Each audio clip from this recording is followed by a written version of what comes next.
Hello there. Before I begin today, I would like to talk about the adding support video.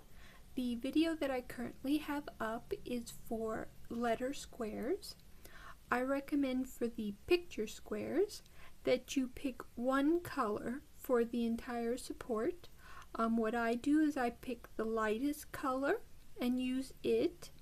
Also, if there are multiple light colors, you can choose one that you feel will not affect the overall picture if it shows through it all.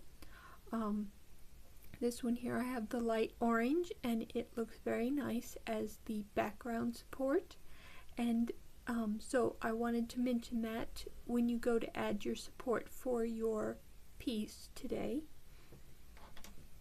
Also, in today's video, I'd like to go over the 4 things that I recommend that you keep with you at all times when doing a beaded project. If you happen to move your project from one room to another, you're going to want to make sure that you have the patterns, which I talk about in the first video of this set, and the beads, which I talk about in part 2.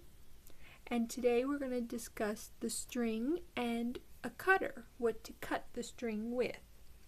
Now, from the beginning, when I started with my plastic faceted beads, I used Stern High Impact monofilament line.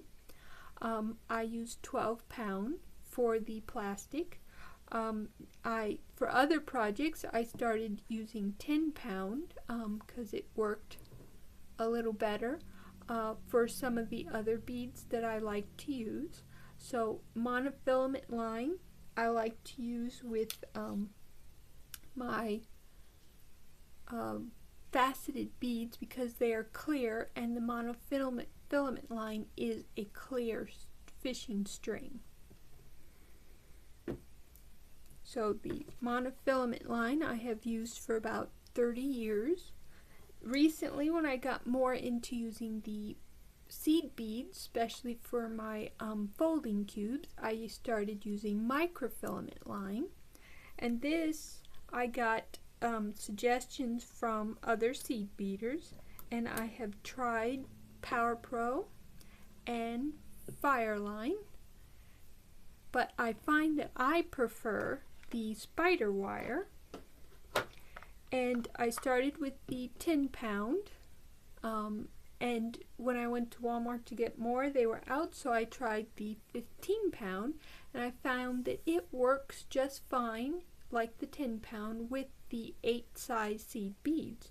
If you're going to use smaller seed beads, you'll probably want to stick with the 10 pound, but 15 pound will work with the larger seed beads. Now, with the monofilament fishing line, I have always used nail clippers to cut it. I find it cuts very cleanly and very nice for that fishing line. The microfilament, I have had a little difficulty finding something that will cut it really well. I don't use needles, so I need a good clean cut. I find that these pair of scissors do cut it well if I pull it nice and tight. So that's what I have been using. There may be other cutters that work better with the microfilament line, but this is what I use. Now, when creating beaded pieces, you also might find you need some other things. And here's a list I've put together of other things that you might find you want to have on hand. There are rulers, accessories, of course, if you're making jewelry or other types of things. Those you can consult the pattern and additional instructions for. Lots of people use needles. I do not, but they are something that is quite commonly used when beading. And then, of course, I find I like a little background noise. I like movies and audiobooks. You may like music. Whatever works for you.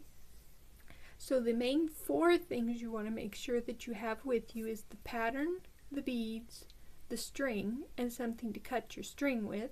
And then these are some other options that you can have with you also. So I hope that you will find lots of bead projects to do and that you will enjoy and create many wonderful things. Happy beading!